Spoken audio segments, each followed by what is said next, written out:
guys, welcome to oh gosh. Like, anyways, welcome to another live show, another live She Knows Arsenal. Make sure you guys are liking the video and subscribing to the channel. And most importantly, getting into the chat and letting me know what you guys are thinking and feeling. This is a match reaction for Liverpool 1, Arsenal 0. And I'm pretty sure we're going to have lots to talk about. So make sure you get into the chat. I'll give you guys my general feelings on the game, and then we'll go into your comments in a second. But I don't know how Arteta expects to win games away from home against the big sides playing so, let's call it conservative. Um, the word coming to my brain is cowardly, but let's call it conservative. Um, you know, I think it's been about maybe four seasons now where we've done well against the big sides and we're always really competitive, but there was bound to be a game where we played like this and we lost. And today was the day. And yes, we got done by a brilliant free kick, but the fact that we were just so unable to create anything, and that it was pretty clear from the lineup when you saw it that we were going to go in there and not be able to muster any chances. You really can't feel sorry for us by getting done by like a moment of brilliance, because we didn't actually, like, I don't want to say we didn't try, but we didn't actually go for it at all. Arsenal didn't start trying to go for it until the last 10 minutes of the game. And that's how Arteta decided to do it. Like, he only wanted to play in like the last 15 minutes of the game. He wanted to stifle Liverpool, play really defensively, and then hope to get to the last 20 minutes of the game and maybe nick something. Or if we concede, then try to get something. But it doesn't work like that. And I told you guys yesterday when I did my like preview that I really wanted to see Arsenal actually go for it for once and actually try to be have an attacking mindset away from home and not play so rigid and conservative. And we went into this game and did exactly that. I also told you guys that I just had a feeling in my gut that Marino and Martinelli would play. And I was right. And the only reason why I knew that is because I know this manager. If he goes to a big away ground, the first thing that he thinks about is putting in his more defensive players so that we can keep the game close. But there's such a huge trade-off in that where quite literally, like, Marino and Martinelli were probably our two worst players. Like, in terms of once they got the ball, they were just a non-factor. And so this heavy trade-off of trying to be so defensively solid and lacking any sort of attacking threat has finally hurt us. And we came up with nothing. And I can't even really name very many good things that we did outside of some really good defensive performances from Mascara, Timber, Gabriel, and Calafiori. They didn't do anything. That goal that they scored was a moment of brilliance from just out of nowhere.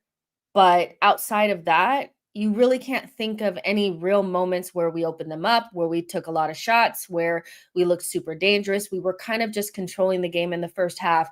And then once they made the sub for Curtis Jones and they started finding those pockets, they turned up the volume a little bit. We couldn't really handle it. We made subs, but it was way too fucking late. If those 10 minutes, 10, 15 minutes of Eze does not show you that he should have started, I don't know what you need to see. This whole idea that you need to know our system and, understand our press and, all of that, none of that matters if you're not going to try to score a goal. Like, none of that matters if you can't get on the ball and create threat. Eze should have started from the very beginning. He's 27 years old, Premier League proven, played against Liverpool, and probably has just as much, if not more, GA and good moments at Anfield as anybody else in our team. He should have started. You should have never done the Martinelli Marino, because the trade-off is so big that it feels like a double loss now, because we didn't even try. Like, we didn't actually deserve anything in that game. We deserved Nothing. Zero. We got exactly what we deserved because we didn't actually go to Anfield to try to play. We went there to stifle them for probably the entire game. And the only time we actually tried to score or put under any pressure or be an attacking, like another attacking team in that game was once we went down. Unfortunately, we're going to have to sit with this over international break. And it doesn't have anything to do with Saka being out. It doesn't have anything to do with the fact that we didn't have Saliba. No matter if we have Saka or not, we set up like this against teams like this. And I personally, for me, if we lost 1-0 in the exact same way, but we actually like put them under threat, and they just were, Allison had a madness and Van Dijk had a madness, and we just couldn't break them down at home, I would feel a lot better about that than whatever the fuck I just watched for 90 minutes. When the lineups came out, we were playing for a draw, and we got exactly what we deserved from that, because we are so beyond setting up like a mid-table team at Anfield. We are so beyond that. We are so beyond that. So beyond that. And even if you tried that to start off with Martinelli and Merino, at halftime, it was pretty clear that you needed to take them off because I cannot describe to you how ineffective having Merino in the 10 was and Martinelli being on the pitch at all. Like, I don't get it, and I never will. But I must be on mute or something. I bet you guys I am. Oh no, I'm not. But ultimately, like, to me, this loss is on Mikel. Like, Mikel solely. Like, he has options. He had Eze on the bench. He had Odegaard on the bench. He had Ethan on the bench. This was a choice, and he got slapped across the face with the most disgusting dagger I've ever seen. That was like, boom. That was like one of the worst slaps that you could have ever got, where you defended for like 80 minutes and then they came in with a moment of brilliance and then you had to try to like pretend like you're trying to attack. I'm so sorry, but I'm tired of watching us go to these big grounds and play like pussies. I'm so tired of it. It's just I cannot do it anymore. Like, you need to graduate from whatever this is. I don't know why we set up like that. I really don't. But as soon as you saw Merino and Martinelli in the lineup, you knew what time it is. Because I bet you if you had asked Mikel and he would have told you, why'd you choose those two players? He was going to talk about off the ball and knowing the system and defensive and all that kind of stuff. We were so poor going forward. And Eze came straight on and made a huge difference. He was so much better. And I'm going to get to Madueke too as well, because he's not a part of this. But Eze on for 10 minutes was such a slap in the face because he did so much more in that little bit of time than Martinelli did the entire game. And had he had been on, we might have been able to score in that first half when we were just about better than them. We needed to score. We needed to score. We were never getting out of there with a clean sheet. We were never getting out of Anfield with a clean sheet, ever. Just play the players you got. And the best thing about this is that this entire season is about understanding whether or not Mikel is the guy to get us over the line or not. This was a massive game. You don't lose, to Liverpool at Anfield in August and the title race is over, but it is a massive, massive, massive game. If you don't win anything, I'm sorry, Mikel, but you cannot say that you didn't have X factor, you didn't have, players that can make a difference at the top end of the pitch, that you didn't have depth, you didn't have this, because our problem really wasn't even Saliba coming off. We looked fine. Defensively, we were amazing. We got done by an amazing free kick. They barely got anything off. Barely got anything off. Genuinely. But you cannot sit up in a press conference right now and say, we need to be better in both boxes. We need to do this. Like, the one chance that we got, we needed to put in the back of the net. You have X factor. You just decided to leave it on the bench. You decided to leave Eze on the bench. You decided to leave Ethan and Odegaard on the bench. So I don't want to hear that. I don't want to hear that. You don't spend 60 million on Eze and leave him on the bench for Mikel Merino to do fuck all for like 80 minutes. You just don't, So it's not the end of the world if you lose to Liverpool at Anfield in August, but it's not looking good in terms of how we're going to play in big games, especially away from home. Because if you set up like that everywhere, you're gonna start seeing L's. You're gonna start seeing L's. So he has nowhere to hide. This is not, to me, this is not on the players. There were some bad performances in there, and I'm sure we'll talk about it. But the way we set up was so negative. We don't deserve shit from that game. We didn't deserve anything.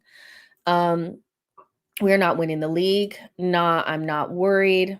Arteta is a prejudiced coach. Eze, Odegaard, and Wanyeri, and the man chose Marino, gutless coward. Arteta is never gonna look at himself in the mirror. Well, it's all about Mikel and whether or not he's good enough now. Like, there's no more like, you don't have the depth, you don't have this. Saliba went off the pitch and we were still like amazing defensively. We didn't fall apart. You don't have a problem with depth. You don't have a lack of X factor. You just need to stop setting up like the way that you do. And you need to figure out a way to like find the balance between a good defensive platform and also being able to attack in games where there's pressure. You don't have the ability to do that. And that's why we're never going to win these types of games. And we didn't necessarily need to win it, but had we had more, there was always going to be a moment where Liverpool came up with something. It's very rare that they play at Anfield and get shut out. So you needed to score a goal to make sure that whenever the wonder goal came, we still came out with something, and you didn't do that, and it cost you. Nikhil says, we all thought Eze would start, no creativity in midfield in our starting lineup. Literally played with 2 8s in our midfield and Zubi and Marino. Noni was our main threat till Eze came on. And being in group chats and stuff like that, there was a lot of people justifying Eze not playing or not starting and not coming in earlier. And this retroactive defense of bullshit is really like, it's not going to fly this season because we know that there's no more excuses really. You got a 300 million pound window. Ain't nobody trying to hear in both boxes or whatever. You set up in a way at Liverpool where it made the margins were so fine that you didn't give yourself an opportunity to create a cushion, to get a goal, to do anything. You also lost your set pieces because Saka was not able to deliver the in-swingers from that side. And most of the corners that we got, I think, came off of the side where Madueke was on, because Madueke was actually doing a good job getting us those corners and creating a threat, And so Declan Rice's corners were not good from that side. So we lost that. So if you already know you're going to lose that, then you need to have another way in order to score a goal. And you set up in a way where you were okay with not scoring. I think Arteta set up in a way where he was like, we're going for a 0-0 draw. And he got slapped in the face. He has to hold that. This is all on him. You have Eze on the bench and you don't have any creativity. I'm not trying to hear it. And for all the people that were like, he's not ready for what? He's 27. He's probably had better performances than 90% of our attackers at Anfield. He's had a preseason. He was playing for Crystal Palace. What do you mean he's not ready? Goodness me. Crazy. Thank you so much for your super chat, though. I really do appreciate it. And I agree with everything that you said. ELCN says, all that money spent and we're just playing conservative negative football. That was awful. And I owe you an apology, Jess. You don't owe me an apology or anything. Like, I just think that, this whole pretending like every single time we go to Anfield or the Etihad or any big ground that we don't play incredibly conservative, almost to the detriment of us being able to even create a chance, pretending like that's not happening is like gaslighting now. We should not be setting up like a mid-table team away from home against Liverpool. Yes, if you open up, you're going to give them opportunities, but that's the give and take that I feel like Arteta has really lost in the last two seasons or so. He's so scared to concede that he doesn't even want to have a creative midfielder on the pitch. That is just like Liverpool, they deserve to win the game 110%. I think at the end of it all, they probably gave a little bit more in terms of trying to open us up and being more adventurous, and then they got the wonder goal and they deserve to win it. But I don't even think that they were amazing in that game. Had we had even tried to be even a little bit more aggressive attacking wise, we may have gotten something, but we just it's the excuses are so little now that I feel like people are grasping for straws, and I'm like, there's nothing else to say other than Mikel set up negatively and he paid the ultimate price, which was you can't even come away from the game with a good feeling of, well, at least we gave it our all. Most Arsenal fans can stomach losing to the champions at Anfield had we had given our all, but we didn't. We didn't. We didn't. Defensively, we may have given our all, but we didn't do shit. Like, we really didn't. We didn't deserve anything from that game at all. Skelly, Wanyeri, Odegaard, Dalman, Eze, that's some talent right there. And we didn't really get to see any of it, genuinely.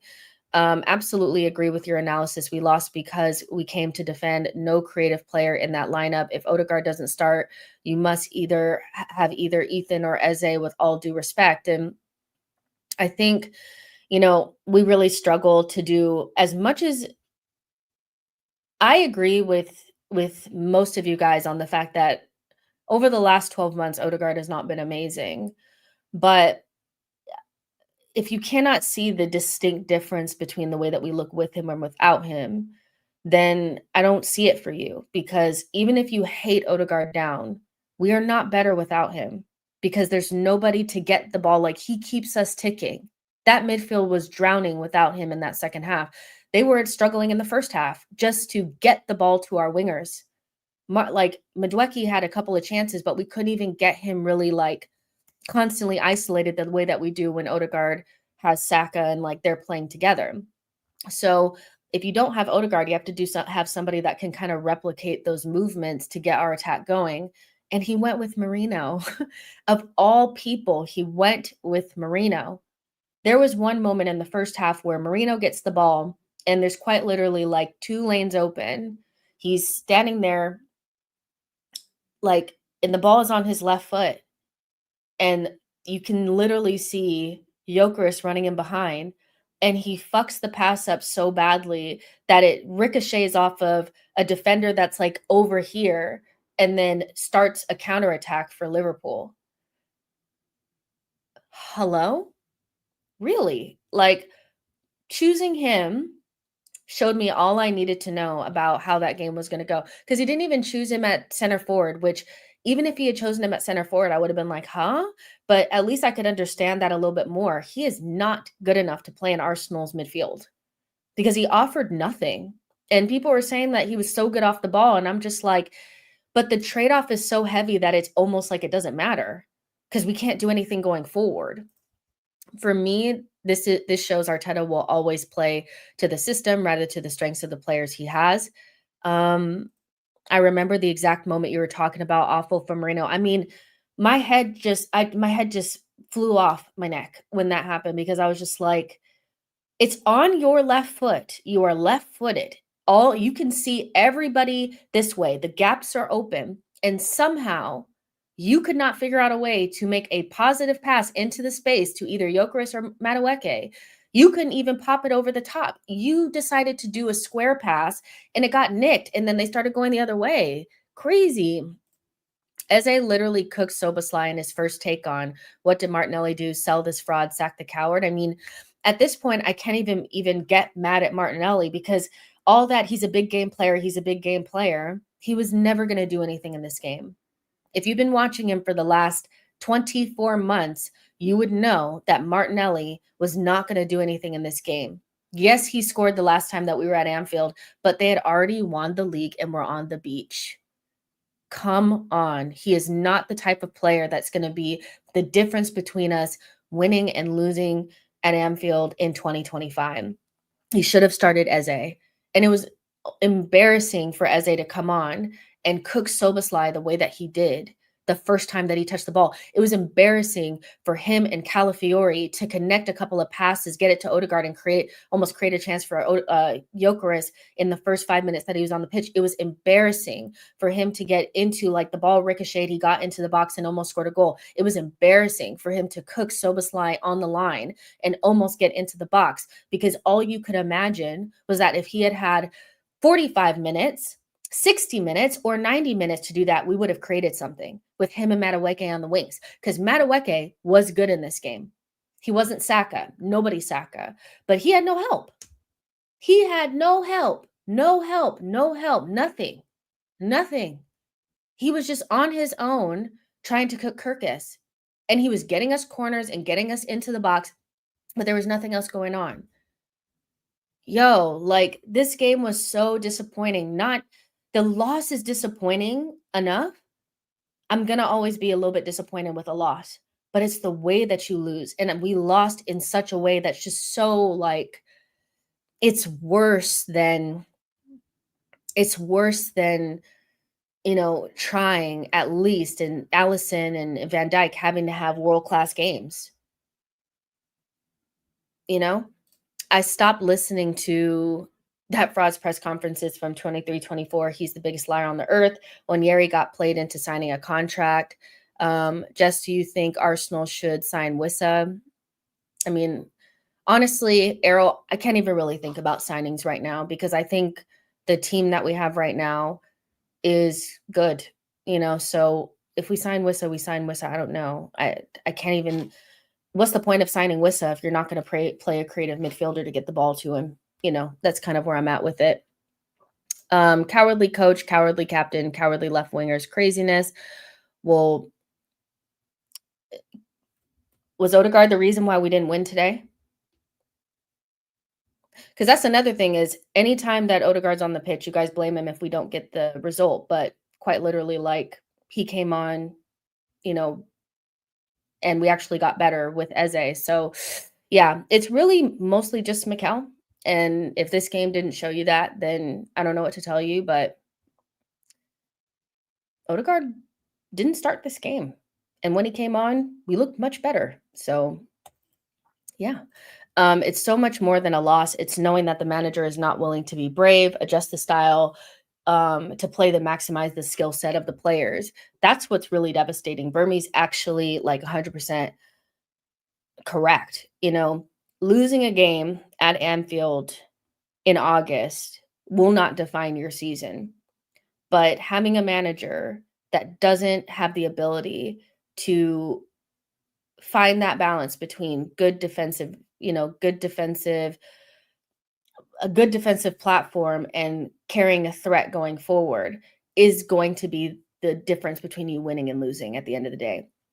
And we've been, like, some of us have actually been calling this out for years now, and that's why I'm probably a little bit more frustrated than maybe some other people. But I just don't think that it makes sense that every time we go to Anfield and the Etihad, we carry, like, pretty much zero threat. And there's no sense of, like, us being able to break them open. You watch Newcastle, you watch Aston Villa, you watch plenty of teams. They may not win the game, but they carry a threat. And I'm just thinking, if they had our defensive platform, but we played like their attacks played and tried to actually open them up, would we actually win some of these games instead of come away? We would have came away with a draw had Soboslai not kicked the ball in the back of the net and scored a wonder goal. But ultimately, that doesn't fill me with any sort of, like, comfort, because we didn't look good going forward at all, because we didn't try to go forward. And what has Wanyeri done to Arteta? Why is he not playing? I don't know. To choose Merino after you made a huge song and dance about Wanyeri being Odegaard's backup is not a good look, especially when Merino played like that and we came out with nothing. Bournemouth and Isak less. Newcastle scored 2 goals versus these lot. When I saw Merino, I knew what foolish tricks and silly gimmicks this guy was on. we deserve to lose all on Arteta for sure. I mean, this is probably um, this is the first time that in a long time that this what we did today backfired on us because we do this pretty much every time that we do these games. And maybe I don't think it'll change Mikel because Mikel is pretty stubborn. If he hasn't changed by now, he probably won't. But you don't win games like this. You don't win big games like this. You don't. You have to play, you have to go be open, you have to carry a threat. You have to bank on your attackers being able to break down their defenders, and you have to trust your defenders to do the job because our defenders were brilliant today. They were. They were outstanding today in my opinion. And at Anfield, I really do think that Timber and Calafiori, Mascara when he came on, Mascara, and Gabrielle were brilliant today. I would go as far to say that they can go into the locker room and say, "Y'all lost, not us," because we didn't, it wasn't on them. Of course, Liverpool scored an offside goal, but they held the line brilliantly. That's the reason why he was offside. And Raya couldn't have done anything about that shot. I know some people are like, Raya should have done better, but fuck off. It went into the side netting. It was like a brilliant, like, wonder goal. Like, cut the shit. That the back line plus Raya did not deserve to lose that game. And we just didn't get away with it this time. When's the last time that we've played at Anfield or the Etihad and had a positive, or a man of the match performance from anybody outside of the back line? That tells you everything you need to fucking know. Raya was messing around with the ball though, low key. He was, but we didn't get punished for it. It literally bounced off the post. Raya was not in the wrong. Seeing people try to blame Raya for a wonder goal was actually disgusting. I was like, you guys need to just have a day off, really. What was Martinelli and Marino doing on the pitch? I hate every minute of Arteta with his Spanish agendas. I don't know why they were out there, but this whole I hope we could just put to bed this whole idea that Martinelli needs to play in big games because of his defensive ability. I just think that just it was an excuse for several years, I think, just because it was obvious that we were moving beyond him. But that Eze 10 minutes was such a slap in the face because all I could think was, well, what could have been had he had been out there the whole time? Arteta he fucked it. He just fucked it. He has to take the ownership because he can't even think of one chance that we had where it was like 1v1 or a clear-cut opportunity where a player made a mistake. I don't think we had any clear-cut opportunities really where you could look at it and say, "Oh, the player probably should have done better." That's how bad we were going forward because we didn't try to. He set up for a draw and got a loss. You know how you do like the reach for the stars, and or what's the saying, it's like you reach for the sun and you get a star or whatever. It's like reach further, and then if you don't get that, you'll still get something really good. That's what it feels like when you play for a draw.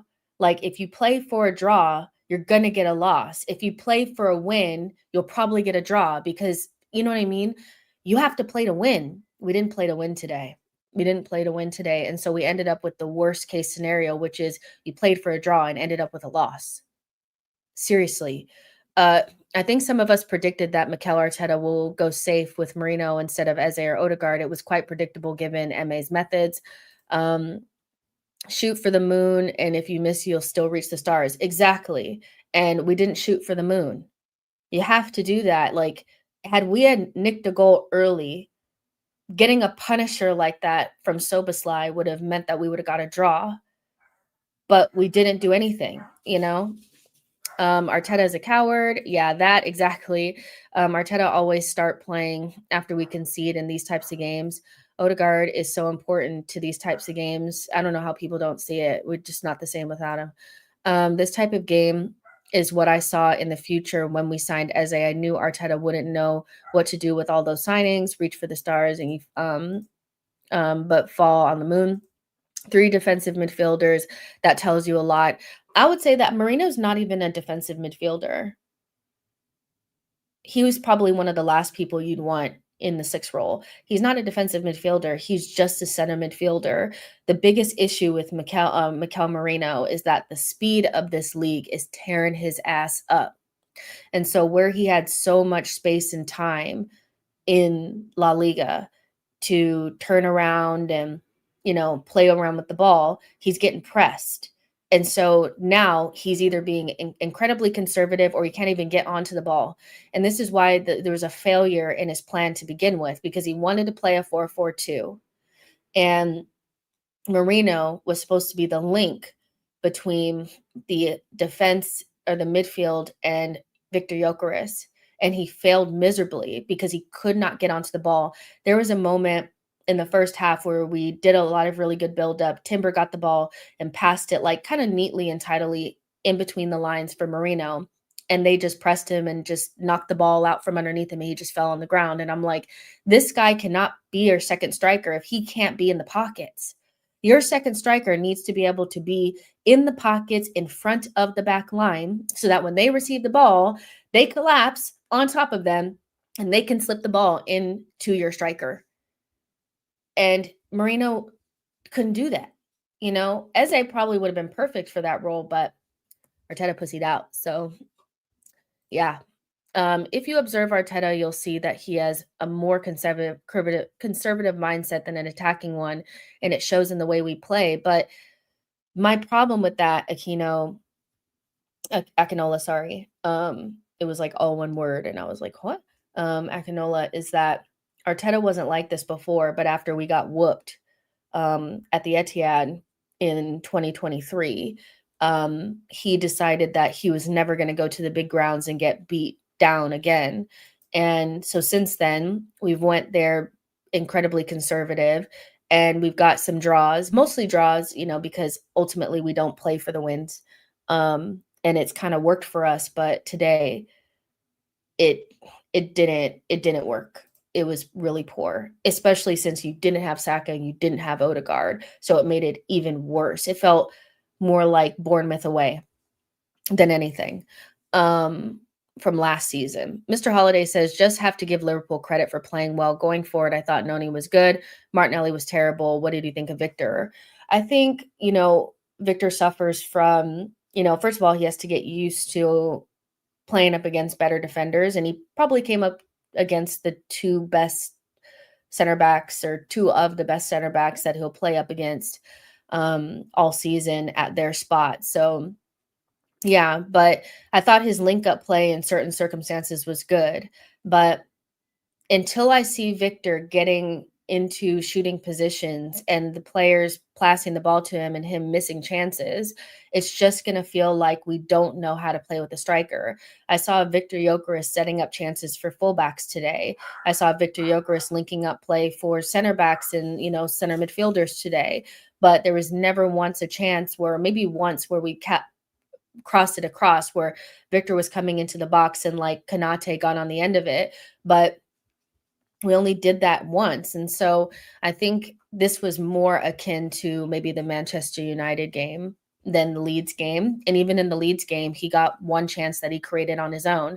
This team is not creating chances for the striker, and Arteta needs to get on that ASAP, because they're not even trying to. They're really not even trying to. It's dark. We're creating chances for Timber and Calafiori. Gyökeres is passing the ball back to Yuri and Timber.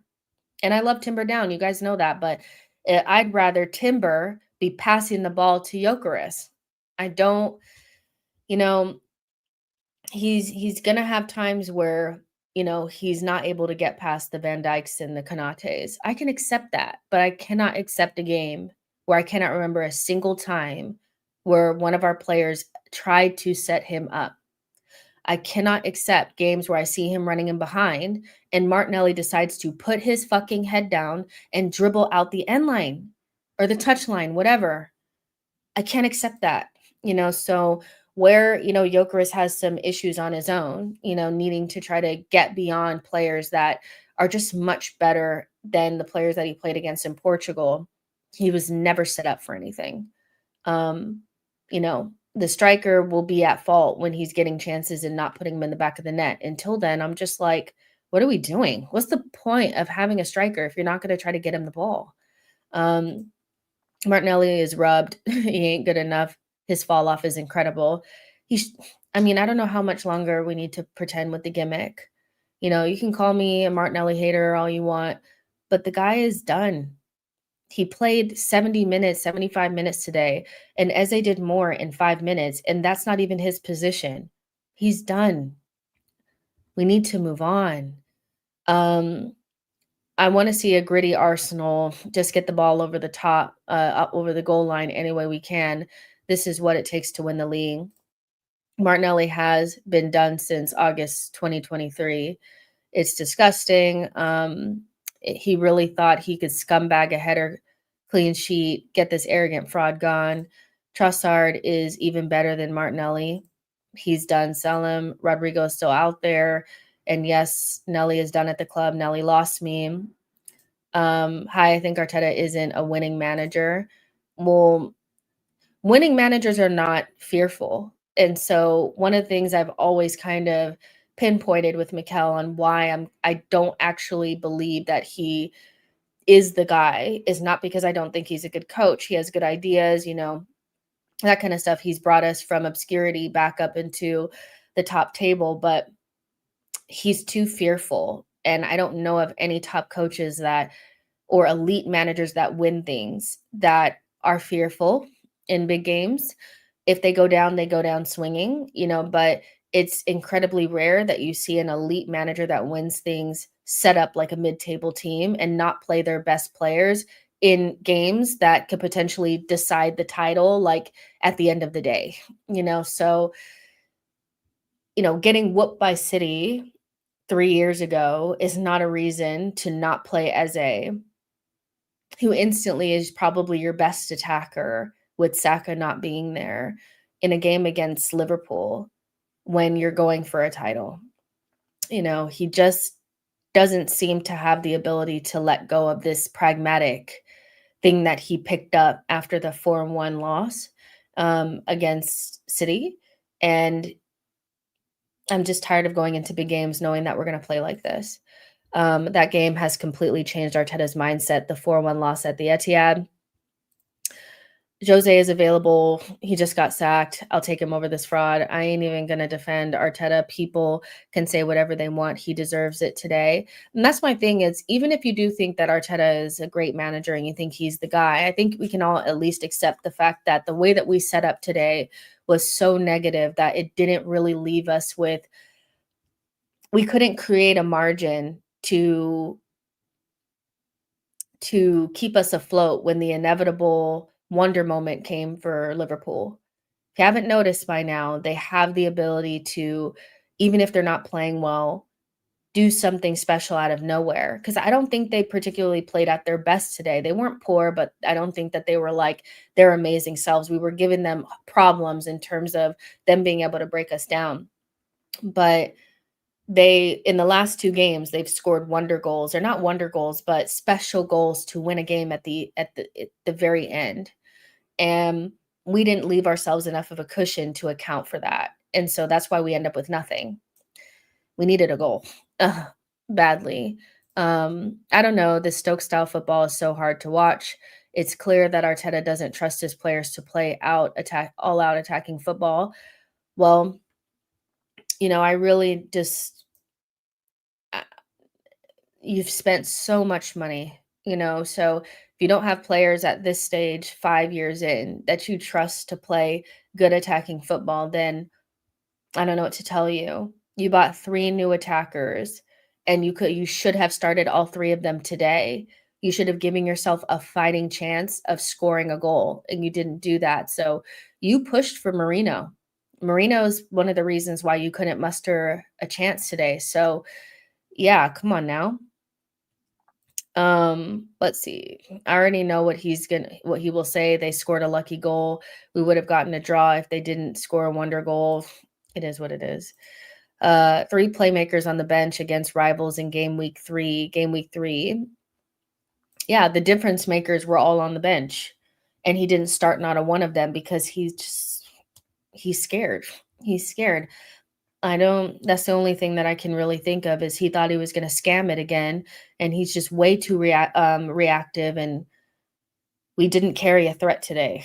We were marginally the better side in the first half, but as time wore on, I thought they got a better handle on the game, and I think that in particular, I think 2 players that really kind of they lost the battle today, and so that started the turning of the tide was Zubimendi and Rice. They lost the tide, like, they got to a point in the second half where they didn't know what to do, and I don't know if that's because Liverpool all of a sudden had 3 midfielders because they had Curtis Jones in there, and then they had Gravenberch and Wirtz, like, they had 3 midfielders doing the because when Wirtz was by himself, we were pretty good with just McAllister and Gravenberch, but once they put Curtis Jones in, it felt like they had an overload, and, Marino was already just not a factor. But I felt like Zubimendi and Rice had probably some of the poorest games out there next to Marino and Martinelli. And if we're going to do better in those bigger games, they need to find ways to, you know, affect the game in a positive way. I thought in the first half, Zubimendi was doing more than Rice. I don't think Rice did anything throughout the entire 90 minutes. I think that was an incredibly poor game for a player of his standard. I don't know what's going on with him. I'm not going to make excuses if you're starting, away from home at Anfield, you're fit enough. So, you can't just, win the ball back every once in a while and then fail to be able to get the pass off or whatever. They didn't do enough. And once the Curtis Jones sub changed the tide in that game, a lot. And I feel like it's because they had an additional midfielder popping up in between the lines in spaces that Rice and Zuby didn't see. And so it was putting more pressure on Timber and Mascara. And they kept it cute and kept it going. But there was a point in time between like maybe the 65th minute and the 75th minute where I felt like, all right, motherfuckers, you need to start getting your shit together because you guys are getting run down. Seriously, and I'll give Zubimendi more of a pass because he is getting a baptism by fire. He is playing some of the biggest games he's going to play away from home in the cauldrons that are the Anfields and Old Traffords and stuff like that. But Rice, the fuck is that? Two of big games gone by, and you ain't done your big player thing yet. It's time to step up. Why are we dropping like flies, though? What the fuck is this shit? Arteta is the one killing our team. I was trying not to be mad, but once I saw the lineup, I couldn't help get mad after the game. It was just you just could see the L coming a mile away. If we got a draw, I would have been like, yeah, like, because we would have had to have defended to get the draw, which was what Arteta wanted. But you could see the loss. Like, we're not getting a clean sheet at Anfield. Like, we won quite a few corners on the right and didn't have a left-footed corner taker on the pitch, which make sense. Yeah, the ones that Madueke was winning for us didn't help us because we didn't have the in-swinger, and the outswingers don't do anything for us. Rice on the left side and Saka on the right is how we get those really dangerous in-swingers that go in right under the crossbar. And we had about 7 corners, and we didn't connect to any of them really or trouble Allison at all. And so one of our main ways of scoring goals when we're away from home at difficult grounds was pretty much like not going to work at all. So yeah, it was dark. It was dark. I can't lie. Let's see. Yes, Curtis Jones changed the game and Arteta was slow to react, which is always like why he has to wait for us to concede to start or about to concede to make changes. I don't understand. First of all, Marino and Martinelli should have never started this game. You should have put your best foot forward and put your best players out there. This playing players that are subpar that really should be well down the pecking order is insanity to me. Marino is our worst midfielder. That's as clear as I can put it. Mikel Merino, I like him. He is our worst midfielder. He's our worst midfielder. No matter what position he's playing, he's our worst midfielder. He's not better than anybody at left center mid. He's not better than anybody at the 10. So why he started such an important game, I will never understand. I would have preferred to see MLS. MLS would have did better, even in the 10. MLS is a better midfielder than Mikel Merino. So, yeah, that Curtis Jones sub changed the tide, and they started getting more chances, and we started floundering a little bit more. Arteta should have been proactive and subbed at the 60th minute, but he waited, and then we kind of lost momentum. And yes, they scored a wonder goal, and he'll paint it as, oh, it was an even game. We had chances, they had chances, but they scored a wonder goal, and you can't legislate for that. But at the end of the day, I just cannot get behind this idea of continuously playing so negatively at big grounds because you're scared to concede, only not to come away from like with any wins or any points or like anything. I'm not even exaggerating in saying he's just as bad as pre-22, 23 Xhaka. He's really bad. He's really, really bad, man. Let's see. Just play Merino up front. We have injuries. Playing in front of Ethan, Odegaard, Eze in game week is crazy. And you're in a big game where you're quite literally going into a 6-pointer. You started Mikel Merino with Odegaard, Eze, and Ethan on the bench. That's as clear as I can make it when I say that. It is quite literally on Mikel's head top. I can be mad at Zubimendi and Rice and these players having a poor game. It is what it is. Sometimes you have a poor game, right? And I don't even think McAllister or Gravenberch or any of them had like a fantastic game on their end. It was very even until about like the 60th, 70th minute where they brought Curtis Jones in. But you didn't even give us a chance to take advantage of the fact that they, aren't that great defensively right now. They are a little bit shaky. We're the only team that hasn't scored a goal against them. Both Bournemouth and Newcastle scored 2 goals against them. That tells you everything you need to know. Sideways pass club. Let's see. I watched that City performance and thought they looked spineless, but it seems to me that we're twins. I don't think Arteta is a risk taker. Arteta on Eze's debut today, we have 3, 4, 5 substitutions inside the box 1v1 situations inside the box 1v1. Eze is completely through just to finish the action. You have to put the ball in the net. He didn't say that. So he didn't. You made that up. There's no way that he said that. There's no way that he said that. Arteta is the problem. As soon as the lineup was released, we knew it wouldn't end well. Done in by a set piece karma, I guess. Fair enough. He did. If he said that, I'm sick of this. I can't go on. Blaming Eze for like a half chance. He wasn't 1v1. It was like a half chance where the ball was kind of like bumbling around. He wasn't really 1v1, Mikel. Like, this is the same thing he did with Martinelli when he missed that. That was a 1v1 chance. But this whole blaming Eze is disgusting. I need to see it myself. Because just in case maybe I'm not blaming you or saying that you're, being scandalous or anything, but maybe it was taken out of context or something. But this is the difference between Mikel being a good manager and being an elite manager, is how he's managed today. As long as he's managing us like this in big games, we won't win. We won't win because every big game we go into, semifinal, final, big games against the big 6 teams, if we keep going in like this, we're not going to win because those are the margins.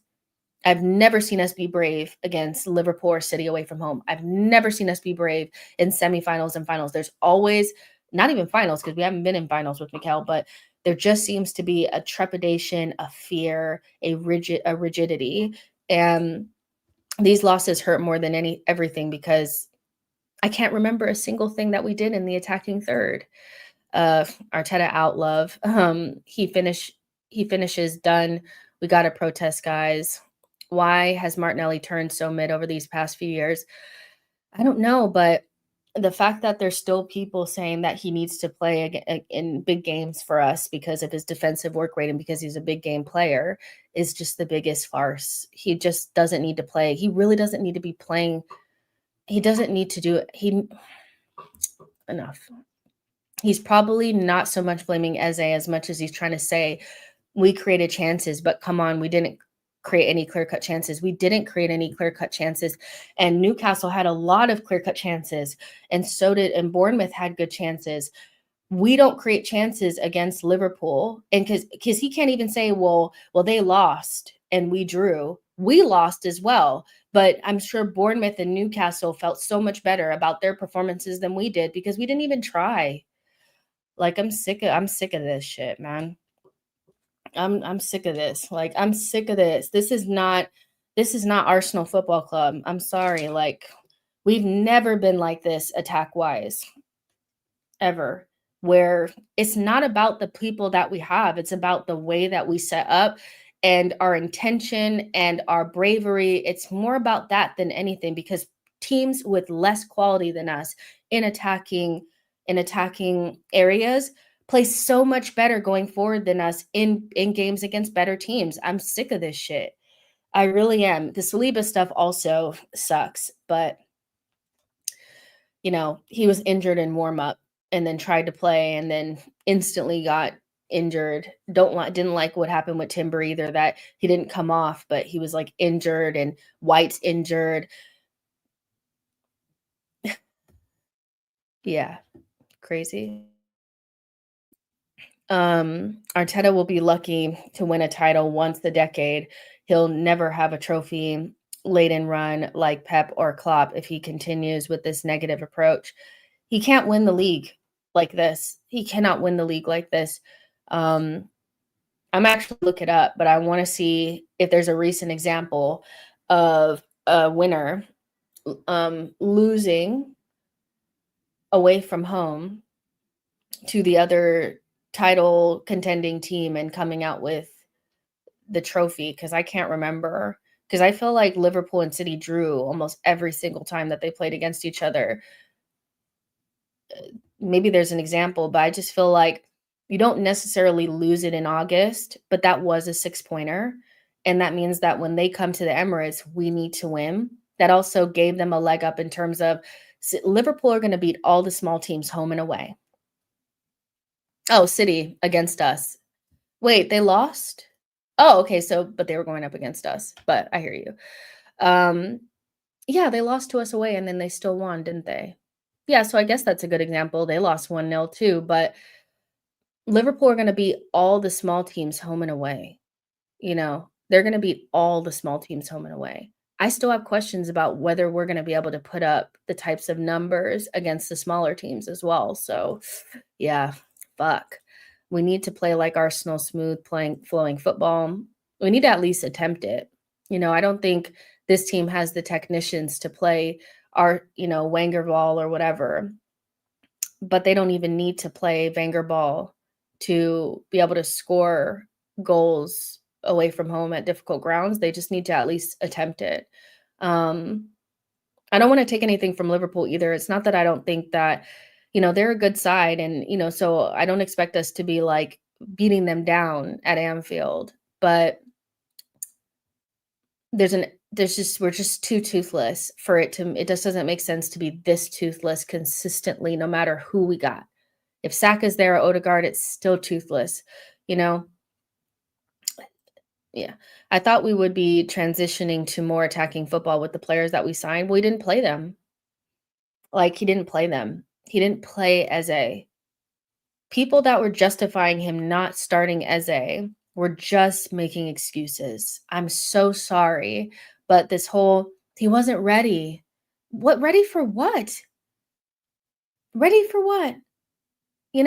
Like, You guys realize that Declan Rice and Kai Havertz started games instantly when they first came in, and both of them, they came from the Prem. They were 24, 25 years old. What do you mean Eze's not ready? They didn't have to learn the system. They didn't have to do this and that. They were starting the Community Shield. What the fuck? Like, you're telling me that like Eze cannot start at left wing for Arsenal at Anfield because he needs time to do what? To learn the system? What system? Nobody up front today outside of Martinelli has been here for more than 5 minutes. What the fuck? Like, I don't understand this needs to be ready. What? Eze comes straight in and should be starting games for Arsenal. If he's not starting in midfield, he must be starting at left wing. There is no reason why Martinelli should be starting games for Arsenal Football Club with Eze at the club. None. There's no reason. The fuck? Like, especially after the performance that we saw from Martinelli, which is not surprising at all. How? Like, I don't get it. Eze just won the Community Shield. He is definitely match fit. This is what I'm saying. He's match fit. Like, he's not. I don't get it. It's weird. Like, I didn't understand it. Like, I knew he wasn't going to start Eze because I know this manager. He is so scared and he was going to go with his defensive winger. But my God, I was just had a sliver of hope that he would throw that shit away when he got a ready-made attacker. Ready-made. Played Community Shield, played preseason, already played a game in the Premier League. Just had a sliver of hope that he would just abandon the bullshit, and he couldn't do it. Arteta, like, please, if you want to win anything this season, you need to let go of this. Because I know you're going to go into finals like this as well. If we ever get to a final, you're going to do this as well because you're scared. Stop. You cannot be scared. Eze literally played last week. How can he not be ready? This whole he needs to learn our system and shit is just bullshit. Just crap. Also, because I want to also say this for everybody that was not necessarily you guys, because I understood some people not wanting Calafiori to play, but we don't need to coddle Calafiori anymore. Calafiori handled Salah better than I've seen almost any of our left backs handle Salah. Calafiori doesn't need hand-holding. Calafiori just needed to get up to the speed of the Premier League. That was it. We don't need Martinelli to handhold for Calafiori. He was excellent today. Calafiori was brilliant today. Absolutely brilliant. And if he had been playing with Eze instead of Martinelli going forward, we would have saw the benefit of having a player like that. Calafiori does not need his hand held by Martinelli. Drop the bullshit. Drop that. I don't want to hear that anymore. That is just bullshit. But Martinelli needs to help him. For what? What was he helping him with today? Salah and Calafiori were by themselves forever. Our defense literally shut down Ekitike, literally shut down Gakpo, literally shut down Wirtz, literally shut down Salah. The fuck do we need Martinelli to do for us? Like, hello? I'm tired of that. Just like the project passed Zinni by, it's passed Martinelli by. He should be third left back at best, not a starting winger. I can't do it anymore. My eyes bleed. It's tough. Calafiori was the man of the match. He pocketed Salah today. Mascara is a monster. Calafiori, Eze, Madueke were excellent, which is just so heart-wrenching because, we played a defensive game and the players that stood up again in the big game were the defenders, and they have to be tired of going into these games and playing their fucking titties off and coming out with no dubs, because Mascara was brilliant. He came in to come in baptism of fire at Anfield and to play as well as he did for Saliba. So good that I wasn't like, oh my God, Saliba. Like, I had forgotten until you guys mentioned it that Saliba got injured, right? Timber locked them down. Like, besides Timber I think he like slipped once, but outside of that, lockdown. Ekitike, lockdown. Lockdown. It took a wonder goal for them to score. We don't need, our defenders don't need hand holding. They don't. They already have two DMs in front of them. Everybody going forward should be our best attackers, and that best attacking group does not include Gabriel Martinelli, and it's not his fault that he's playing at this point. It's not Martinelli's fault that he's not performing well. He's just fallen off, and that's just what it is. I don't think Martinelli is like not trying to sabotage us. He's just not good enough. It's on the manager. Defense was excellent. Arteta must go. Madueke was amazing. Martinelli, Rice and Zubi, hopeless. Mascara is an extremely good bit of business. So pleased with Mascara and that performance. When you play a defensive system, obviously your defenders will be your best performers, not shocked anymore. Shout out to Mascara because he looked like he belonged. But I will say this though, Corey, when you say like when you play a defensive system, obviously your defenders will be your best performers, not shocked. I kind of get what you're saying, but there are teams that set up negatively and their defense still gets pummeled because they just don't have the ability to keep out good defenders. I don't know what this exactly means, but what I don't want it to mean is that you're basically saying that because we play defensively that our defenders look good. They deserve so much more respect than that. Because even when we were playing more attacking minded football in 22-23, that combination of Saliba and Gabriel was excellent even then without as much protection. So I kind of get what you're saying, that, our defenders were our best performers, but it's not because they're being protected by the system. They're just really, really good. And so, yeah, no, they deserve like way more respect than that. We now have to win every game. Liverpool won't stop now. This is a big game in the title race. You cannot say that it's over. And I know some people will obviously start saying that Arsenal are out of the title race now. It's over. There's no way that they'll be able to. But we made our lives so much more difficult now because we have to beat them at home. And we have to beat the small teams home and away. Like we have hard games coming up soon. So, and I just don't sense that Liverpool are going to really struggle against the smaller teams the way that we tend to. And when I say the smaller teams, I don't mean like Leeds. I mean like Bournemouth, Nottingham Forest. I know Nottingham Forest got pummeled by West Ham, but like the Forest teams and, Bournemouth and Villa, awkward teams for us. They have the ability, like they did today, to pull something out of their ass that nobody could see. Their last two games, they scored like those special goals that only champions score in the two of their first two games of the season. We haven't scored one of those yet. So I actually like that we lost. This is a wake-up call. Yeah.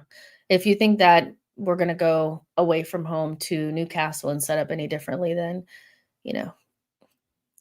Arteta cannot win anything. He has proved it even after signing good players, but doesn't have enough tactics to get it over the line. He was terrible today, Arteta. What's frustrating is that we could have beat them. We all know, but Arteta sabotaged us. Of course. Everyone scores in 2 or 3 passes. Our goals need 100 touches. When all we had to do was slide in Gyökeres. It's so frustrating because Gyökeres will obviously get killed today. And it's not that I'm trying to protect him or anything like that, because I don't think he was like, even with the things that he did, I was like, but he wasn't even set up for anything. This team quite literally has no idea how to play with a striker. We do not have the mental capacity to get the ball and just kick it in behind for the striker. We don't have it, so our strikers always have to be more like facilitators so that they can facilitate for the wingers to score and fullbacks to score, for fuck's sake, defensive midfielders to score, and you're starting. I'm looking at Arteta like, are you about to waste this resource? Because even if Gyökeres, isn't going to be the best against the big teams, he needs to be a flat track bully against the small teams. And if he's going to have to work like a psycho to even get one shot, then you're going to waste it, So what are you doing? I constantly saw Gyökeres on the left wing because he wouldn't receive it anywhere else. Well, but that's the thing with Gyökeres is he's not a hold-up player. I don't know why people keep saying that he's a target man and a hold-up player. He's not going to be the type of person that's going to sit in between Konate and Virgil van Dijk. First of all, most strikers are going to struggle in between those two. Just like most strikers struggle when they have to go up between Saliba and Gabriel, they pretty much get no touches, no shots, no nothing. But it's supposed to open up space for other people. And what Gyökeres likes to do is peel off into the wing area. But the one time that he did that and he was wide open, Martinelli put his fucking head down and ran by him, almost ran into him, and then just ran out of the touch line. So Gyökeres is not he's not a target man. He's not going to be back to goal and receive those balls. He needs to be passed into the channel. He's a channel running striker. I don't know why that's just like, but Arteta, he likes his center forwards to be facilitators and to create suboptimal chances for players that don't have goal threat. It's crazy. Gyökeres is a layoff player. He gives and he goes. You need slight space to deal with. Van Dijk starts pace is for shooting. We need a new manager. Martinelli wasn't bothered. Arteta is to blame by choosing his favorite players. I thought Noni played really well today, and Noni played well today, and I think he did a good job standing in for a player that's irreplaceable in Bukayo Saka. It's going to be incredibly difficult for him to be able to replicate what Saka gives us, but for somebody that didn't have the luxury of playing with Odegaard, who's going to give you the ball like 10 times a game, 12 times a game, I think with this, like the little crumbs that were given to him by like Zubimendi and Raya, for fuck's sake, Raya gave Noni Madueke the ball more than Merino did. Clock that, but with the crumbs that he was giving, the scribbly scraps that he was given, he was actually able to create opportunities for us. And yes, like I think Kirkes actually did a really good job on Noni, but the corners were shit, so what do you do with that? Funny how we're always the better side, apparently. He chose Merino. I can't anymore. I mean, today I thought we were the marginally better in the first half.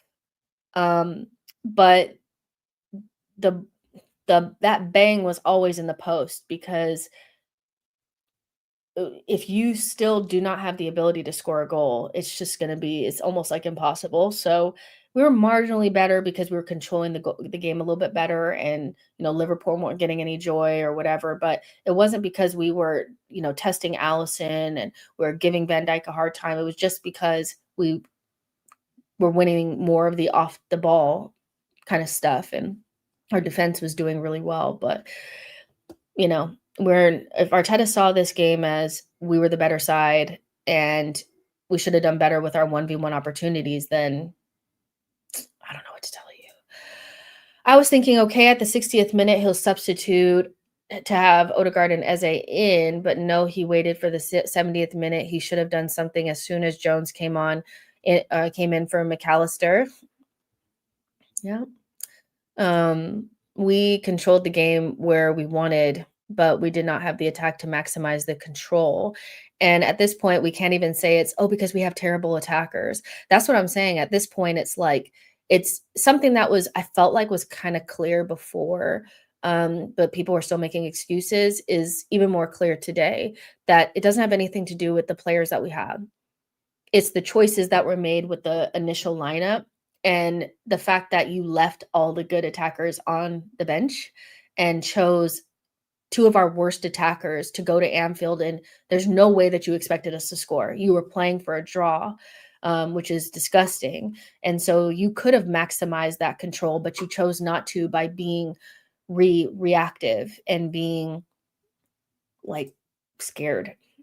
He has to hold that. Merino in midfield, let it end today. We cannot go on like this. I rate him, but as Merino up front, yeah. We are not going to maximize Madueke because we suck at coaching attack. That guy will be wasted. I mean, Madueke, if he had had a decent creative midfielder behind him, he would have gotten more opportunities. And the thing is, when you go up against somebody like Kirkes, who did really well and was having a great game, you have to, you're going to probably fail 9 times, but the one time that you don't is a ball that drops for you perfectly and you kick it in the back of the net. And we didn't support Noni in that way. He got maybe 5 opportunities where he should have gotten like maybe 3 or 4 more to run at him, but there was nobody passing him the ball. There was nobody passing the ball. Zubimendi got him the ball 1 time, and Raya got him the ball the other like 2 or 3 times. Do you know how bad that is? Do you know how bad that even when Marino was getting the ball in the same spot that Odegaard gets the ball in, he was taking so long to pass the ball. He was rubbing the ball up from underneath his feet, and he had did one where he gave it to Timber, and Timber tried to do something with the ball and it didn't come off, and Timber looked at him and said, "What the fuck?" Because he had already done the overlap, but because Marino decided to hold on to it for a long time, the opening closed. Marino was such an enemy of progress today. Anybody who feels like what he gave us off the ball, justified him being on the pitch. Yeah, no. Madueke had Palmer. He didn't do much. That is the best of Madueke you saw today. I don't care what he did at another club. That doesn't have anything to do with how we attack. If Madueke had got the ball more times, he probably would have beat Kirkez at least 1 time. I know you're trying, like, let's drop the Madueke bullshit today. He was one of our best players, and had he had got the ball in better positions and more, he probably would have gotten at least 1 real true opportunity. Let's cut the bull. You really think Arteta played to draw here? Not trying to be argumentative, but I really did not see that. I saw a draw. So I think he played to keep the score down. And if we nick something, we nick something. But if we don't, I'm perfectly happy with 0-0. I did not see any emphasis on what we were going to do going forward, which was pretty clear and evident from the lineup itself. Because when you have you left 3 of your better creative players on the bench and you left the team with 0, you're not telling me that you're concerned about scoring goals. You're telling me that you're concerned about defending. So I think by nature, even if you say that he was trying to keep the score down, whatever, and be defensively solid, his version of defensively solid negates anything going forward. And so to me, he played for a draw. Now there's a big ass fly in here attacking me. Of course, he played for a draw. He started Marino. Arsenal were so negative today, and that's due to Arteta.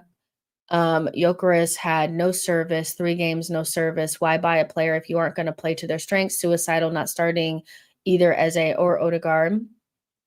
Arteta didn't play for a win today. He thought he was going to do what he usually does, which is play off corners and, try to keep the game tight. But he didn't. Well, I'll tell you this: if he didn't play for a draw, I don't think you can say he played for a win. Is Saliba injury serious? Happy that Mascara played better by people's reaction. I don't know how long he's going to be out for. I don't know how serious it is. We'll learn soon, but kind of think it might be. It was a non-contact situation where he kind of came down on, I don't know if it's the knee or the ankle or what, but he could be out for a while. I don't know. Let's see. Why can't I say Fabregas it's time for someone fresh? Because Arteta staying on is just more of the same. We've watched this version.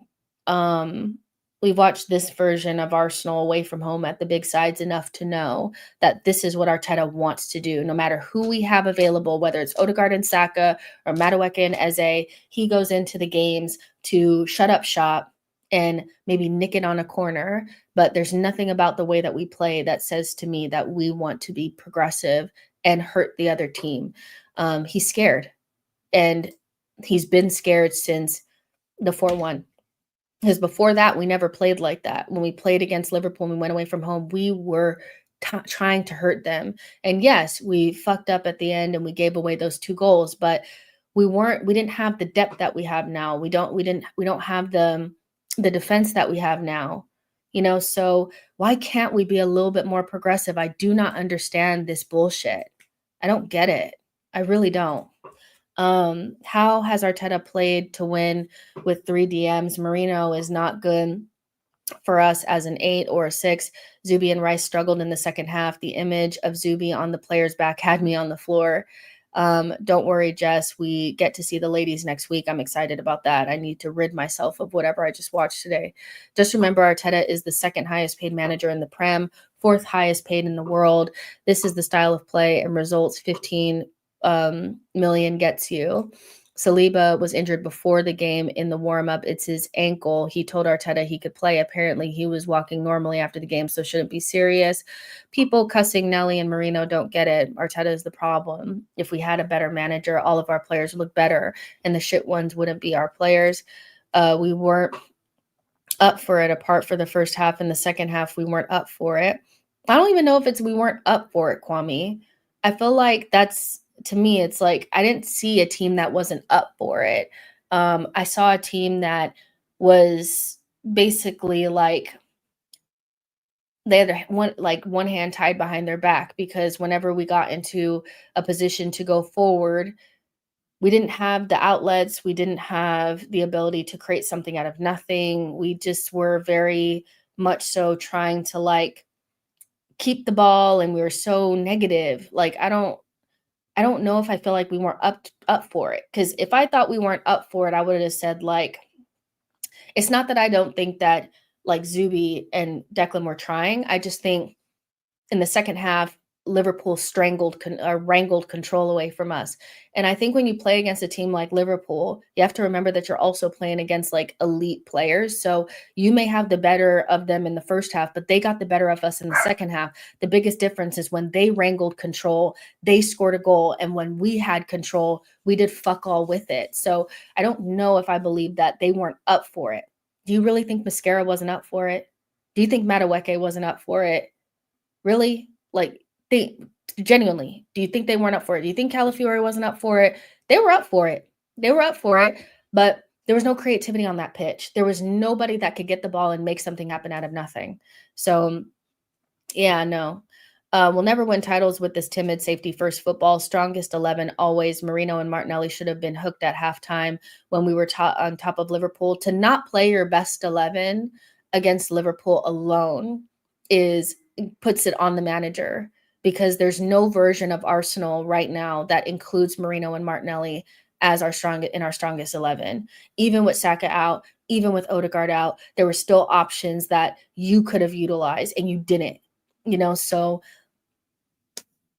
no, there's no version of Arsenal's best 11. Slot didn't go out with his second ass 11. Like he didn't go out with his, some modified fucking team he didn't go with that. He went with his best 11.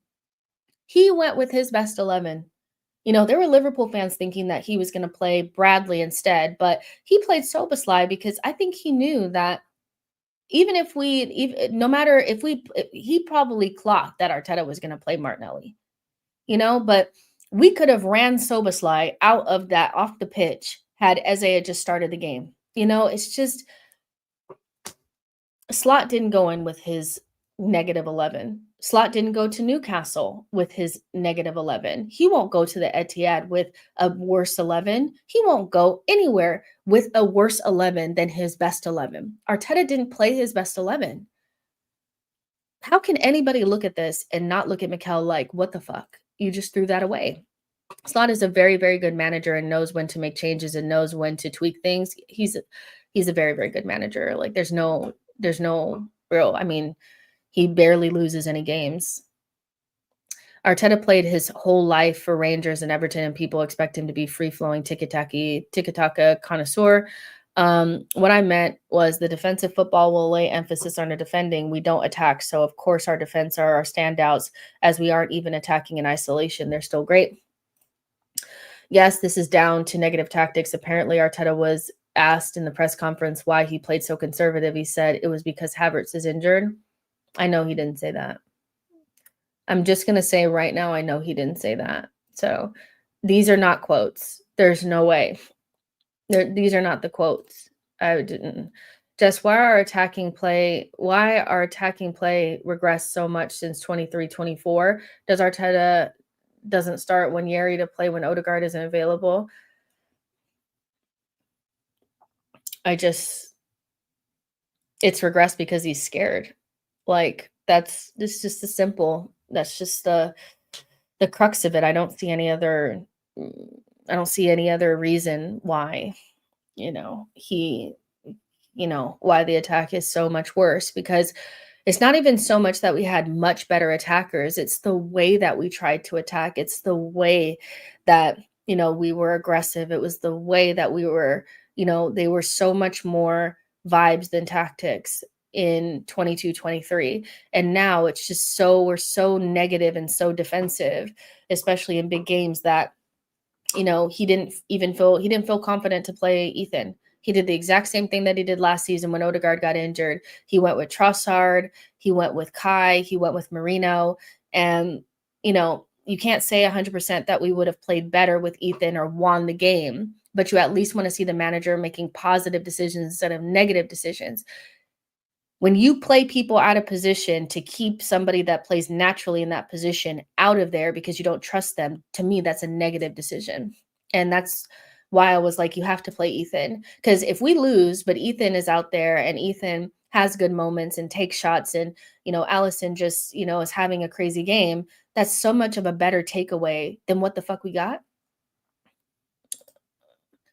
If we are drawing a game at 60% chance we lose the game, how could you be closer to losing playing for a draw? Like I said, you guys put the quote in the chat, because I'm not gonna be able to say it, but you reach for the stars and you get the moon. If you don't reach for, if you don't reach for the stars, you kind of play for a draw. It's I think it's more likely that you end up with a loss. Well, let me put it this way. If you play for a draw, there's no way you're going to win. So, um, it just felt very likely that they would score at some point. I didn't think they would score like that. That was just a special, special goal from Soboslai. But even with that, like, I'm not taking the whole, it was just a wonder goal and there's nothing you could do about that. And, without that, it's a draw. It's like, okay. Told you this is the game I fear the most, and I fear Eze won't start. And we again lost from off of the post against like PSG. Ethan, no, but Odegaard and Eze should have started. You had three options. One of them should have been out there. You had the option of having two out there, and you chose to have zero. That's crazy. Grealish doing well at Everton has shown me that some players are being held back by managers. Unless we get changed, then we won't win anything. We'll be top four-ish kind of team, but the main difference between us and teams that win things is that they just play their best team. They just put their best foot forward. They take risks. They play to their players' strengths. They're brave. And I told you guys yesterday that the one thing I don't want to see is what we saw today, which is us going in there to get a draw or to play negatively. I wanted to see us really go for it, because in August, you can't really lose the title in August at Anfield. Like, it's a 6-pointer and it makes it more difficult, but if there's a time to go for it, it's now. He played like it was the last game of the season and he was scared as fuck. Like, God dang, come on, man.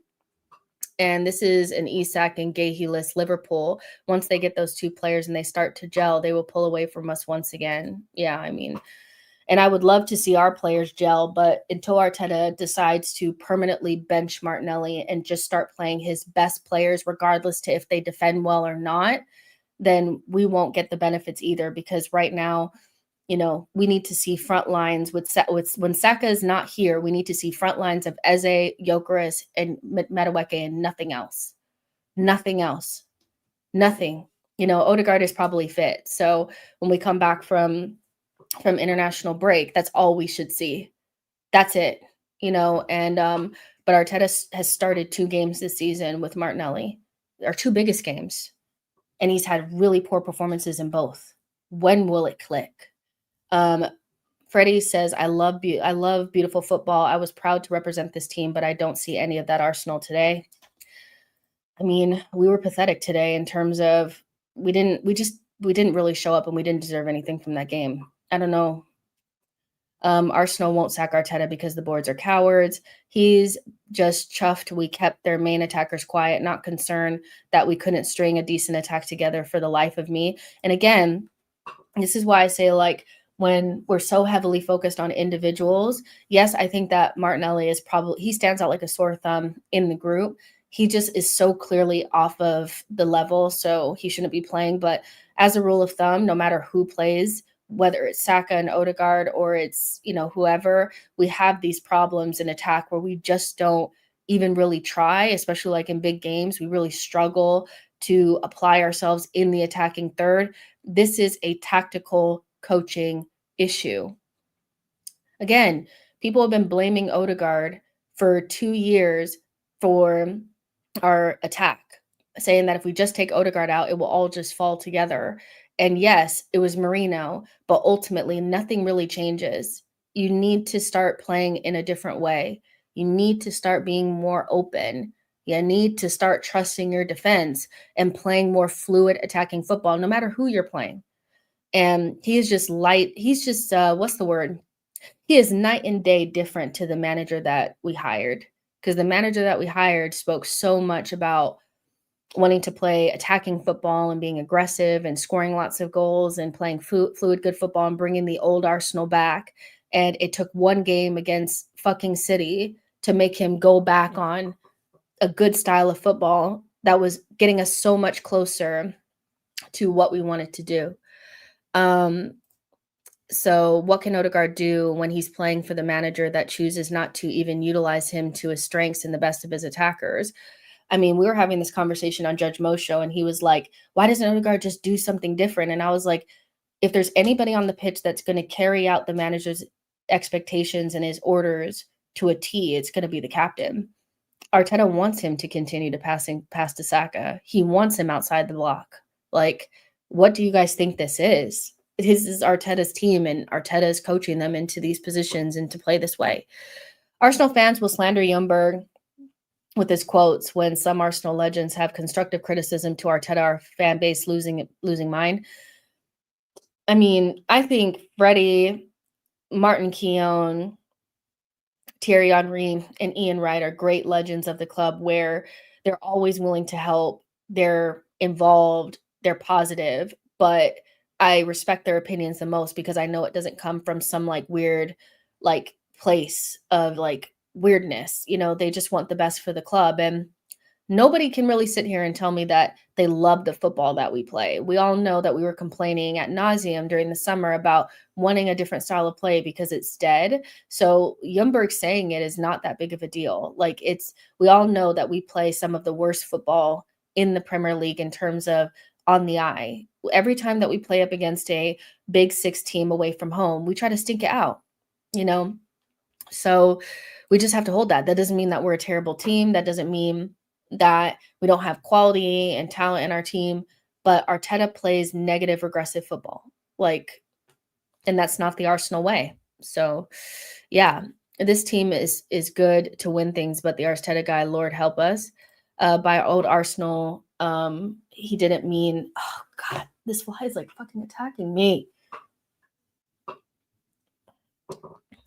By old Arsenal, are you sure he didn't mean George Graham Arsenal? I mean, it's probably the Arsenal that he played for is what he's referring to. Odegaard is a shadow of the player he was when he was garnering Ozil-esque comparisons passing-wise.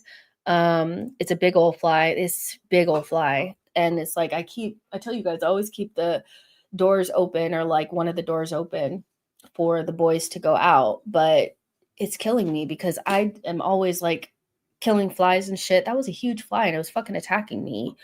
Odegaard didn't do anything when he came off of the bench. I mean, if you think that the game was exactly the same, then fair enough. But it's at some point you need to wake the fuck up. Like, not just you, but like in general, like fans need to wake up and stop pulling out individuals and start looking at the manager, because like it's low-hanging fruit for us to blame Marino and Martinelli, and people are still trying to pretend like Odegaard's our biggest problem. But it's Mikel. Wake up. Odegaard really didn't play today. He didn't. so can't blame him for everything. Arteta still has PTSD from Etihad lost 4-1, can't get over it. Arteta, fuck this. He did. This is all on Mikel. Because even if you don't like Odegaard, even if you don't like certain attackers, we can play better attacking football than what we do now, especially in the big games. We give him a pass because he's had this Big Six record. But guess what, baby? That shit is over. That Big Six record is gone now. We have lost a game. So we can stop pretending like this is the way forward, because it's not. We have Newcastle soon and Man City soon. Neither one of those teams are playing particularly well right now. How pissed are you going to be if we set up the same against both of those sides? Come on now. Blaze, long time. We need to change, bro, now. What's scary is the manager is under no pressure. According to reports, the thought of sacking him is met with disgust internally. It's just, I'm tired of this. I can't live this way anymore. We've been playing against City and Liverpool under Mikel for like 6 years now, 5 years now, and we've never nicked a win, not once. And we've been title contenders. This is our fourth year of being title contenders, and we've never nicked a win at either one of those places. It's been all draws or losses. We should have nicked one by now, or at least look like nicking one. We've never looked like winning at any of those places. We've never put them under any pressure. That was the easiest game Liverpool have played all season, because they knew all they had to do was just wait for us to fuck up once. And it did come from a wonder goal. But they were not stressed out defensively whatsoever. We didn't put Van Dijk on skates. We didn't do anything. It was just weird. Today was weird. I can't watch this anymore. At least away from home. The pain will go on, unfortunately. Arteta isn't brave enough to go in for the win anyway. And every time that he's done this, we've ended up on the wrong side. Every time we've ended up on the wrong side. Every single time we've ended up on the wrong side. We go into these games and we play so scared, so defensive. We were defensive and shit against Porto away. The fuck are you playing defensive for against Porto away from home? Oh, but they have this record and this record. I don't give a fuck. Why are we playing defensive Porto away? Why are we playing like we're scared to death at the Allianz Arena? Why are we playing scared at every single big ground that we go to? Stop playing scared. The only time that we weren't scared when we went to a big ground was the Bernabeu, funnily enough, under Mikel. That is the only time that we've went to a big ground and we did not play defensive and we won. That's funny.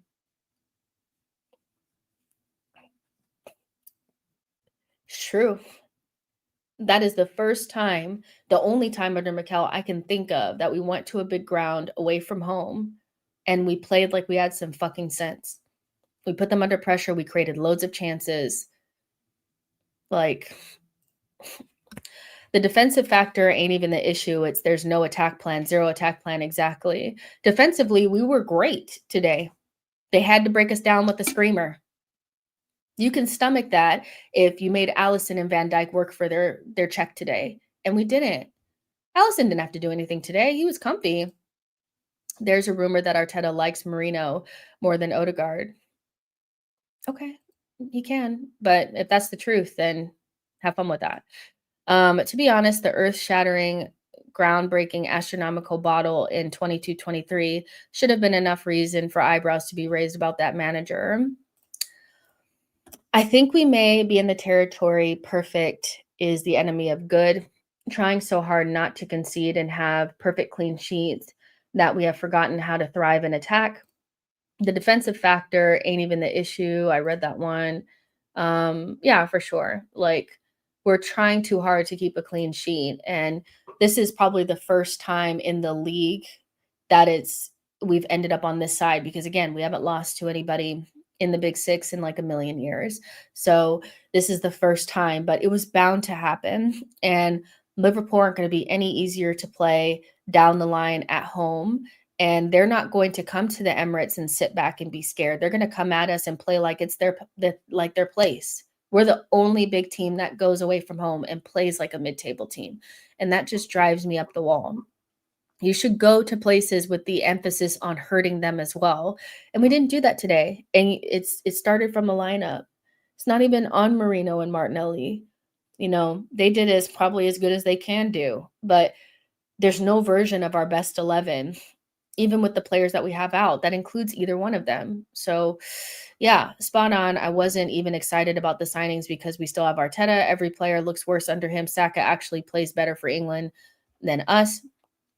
This guy is not cut from the cloth we need for this club. Bringing Dowman on as well with 2 minutes left, different season, same actions.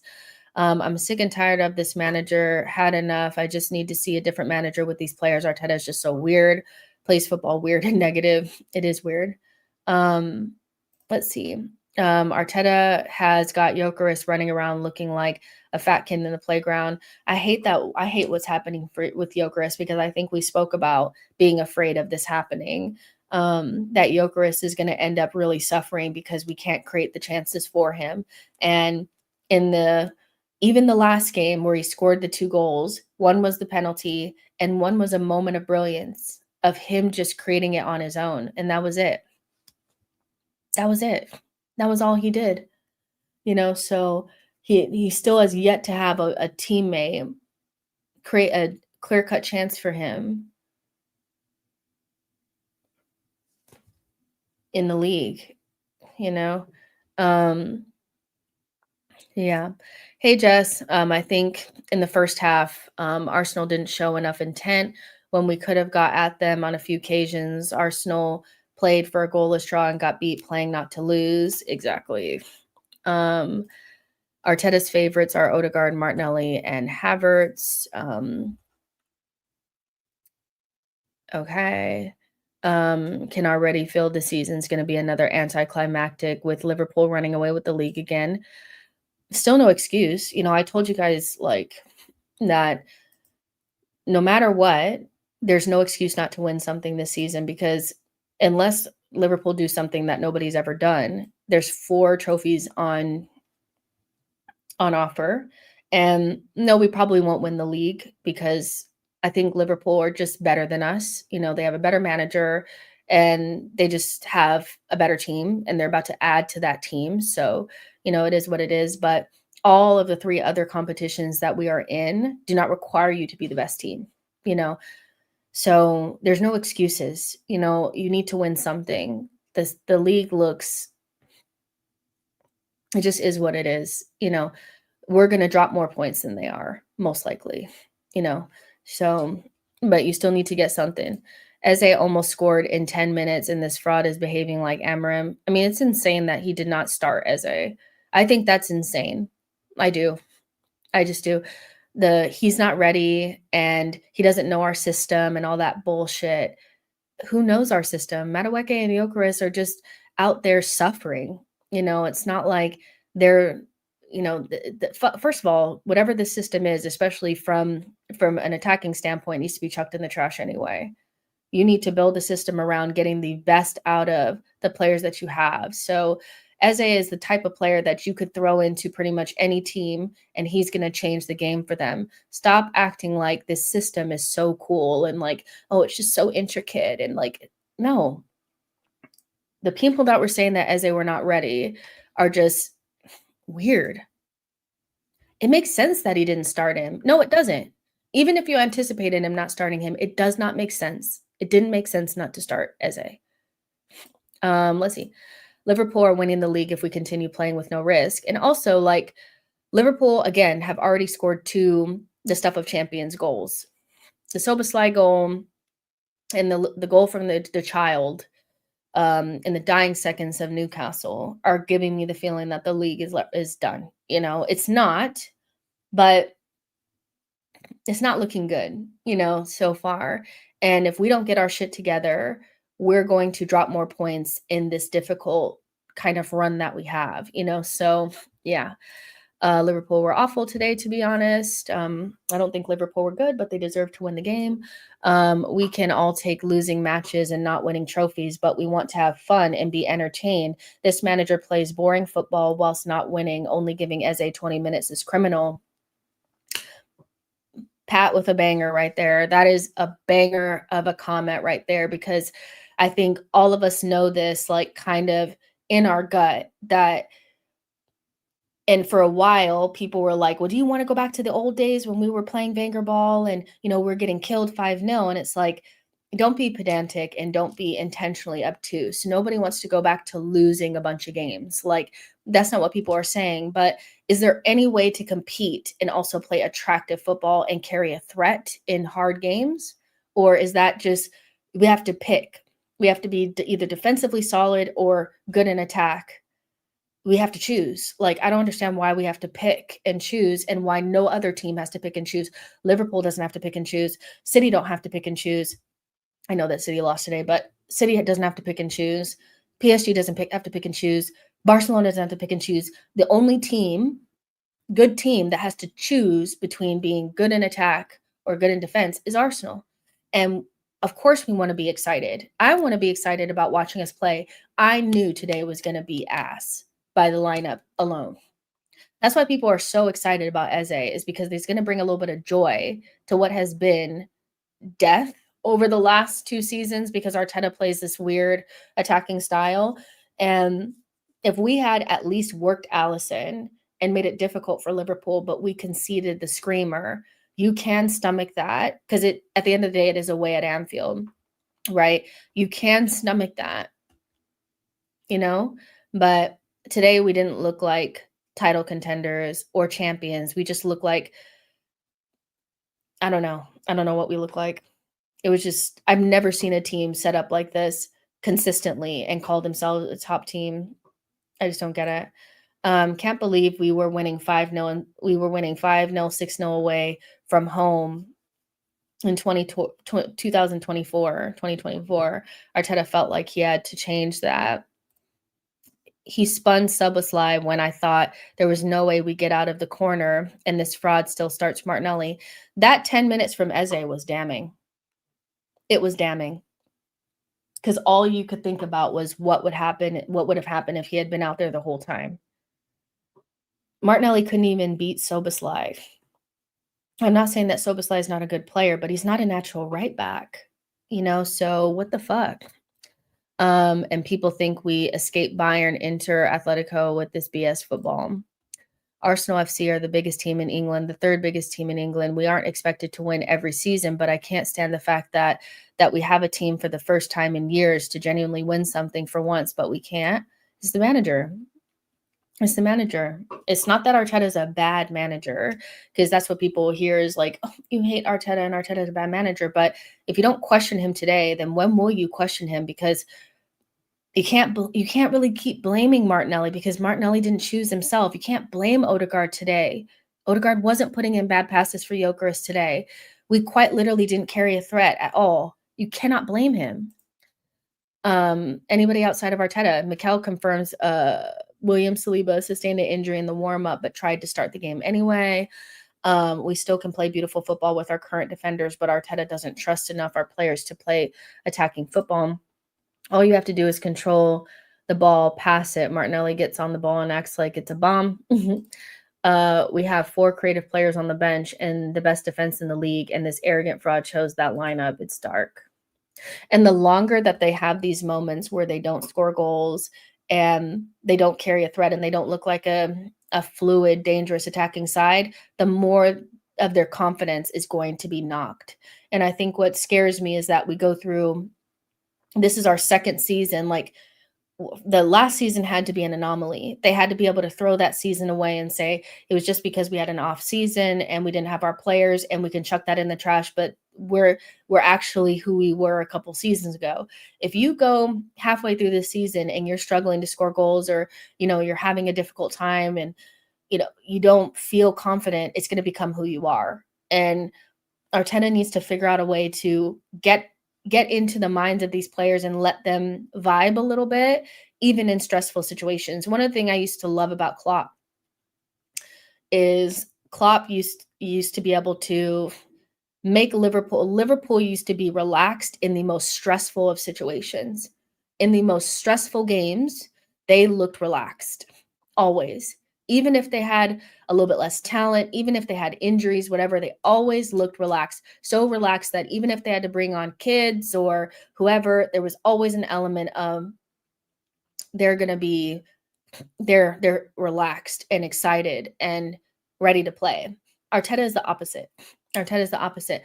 When we get into stressful situations, we get rigid. The only players that are relaxed are our defenders. The attackers are just like they just are so lost, and that comes from the manager to me. Mascara was good today. He was very good.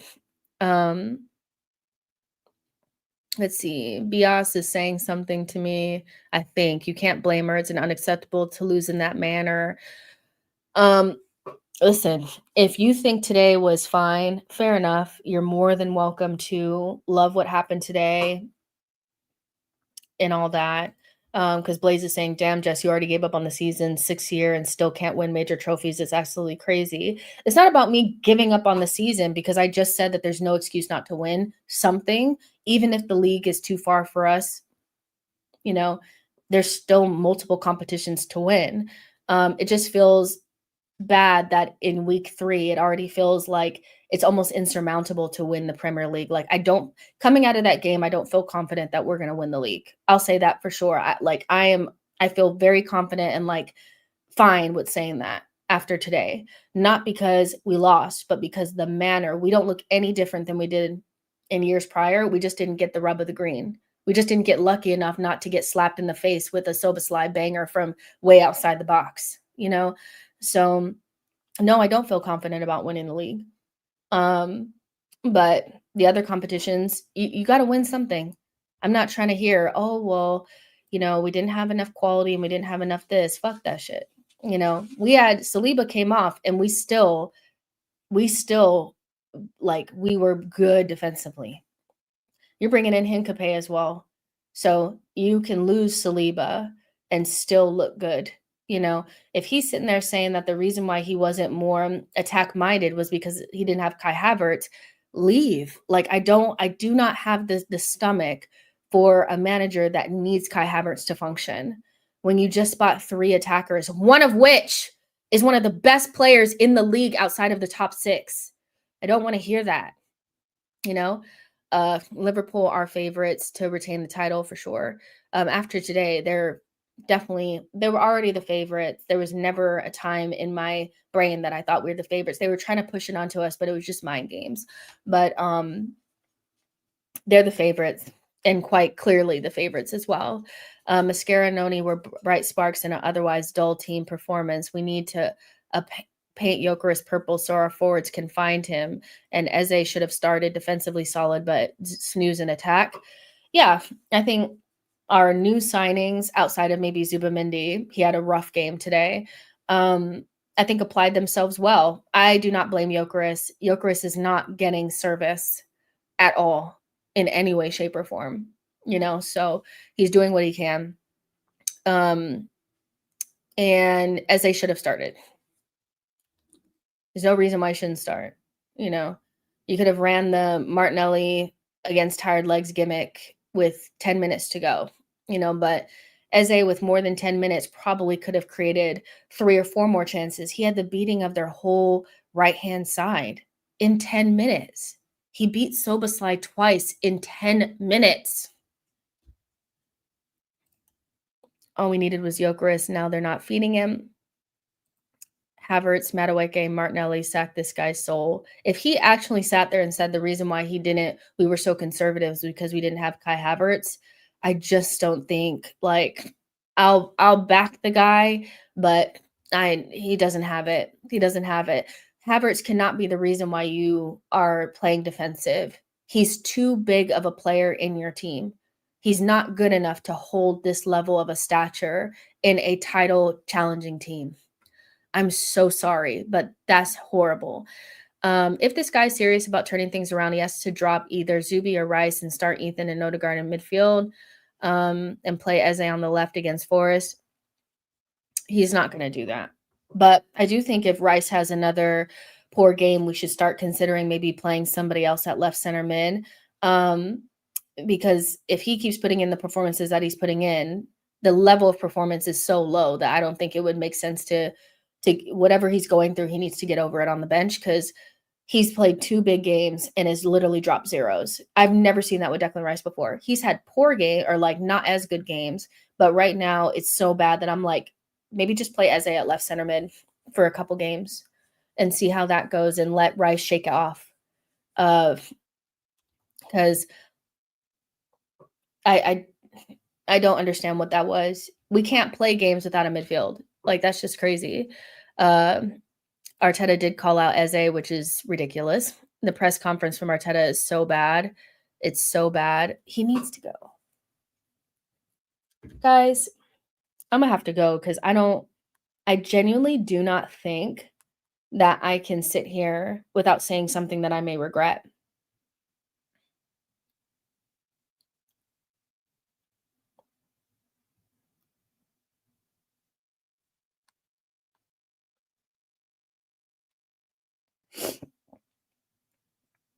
Yeah, I don't know. I'm getting that feeling like every time you guys are saying stuff about like what he's saying, I'm getting more and more like rattled. I don't want to hear any more quotes because I'm gonna have to just like I'm feeling like I'm gonna say something so mean and I don't want to.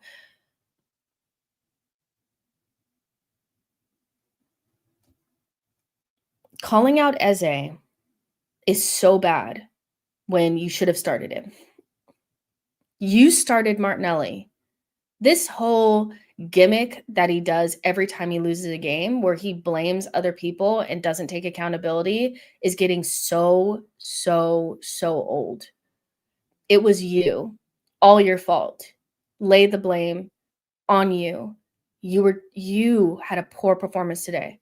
Picking Marino and Martinelli sealed your fate. You capped us at a narrow loss or a lucky draw. That's how you capped us.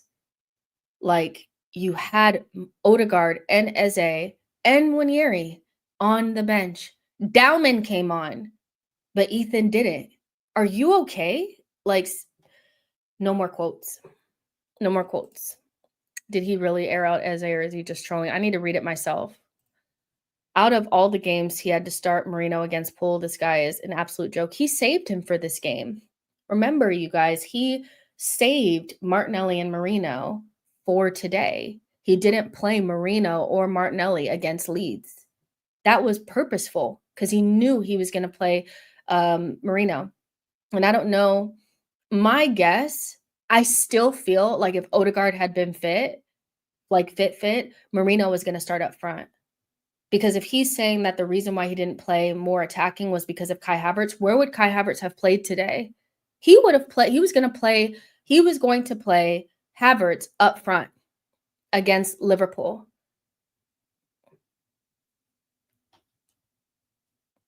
Probably the only reason why Marino started in midfield instead of up front was because Odegaard got injured. And he said, you know what? I'm going to run a stank-ass 4-4-2. Oh, my gosh. He drives me up the wall.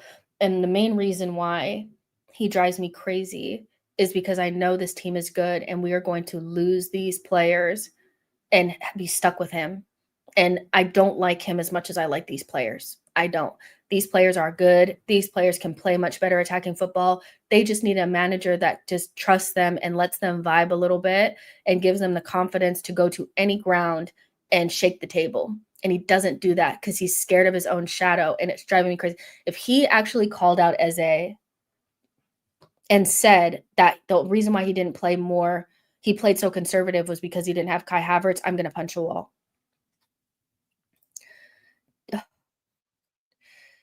I saw this one earlier. You know what? Let me get a bottle of wine. Let me get my book.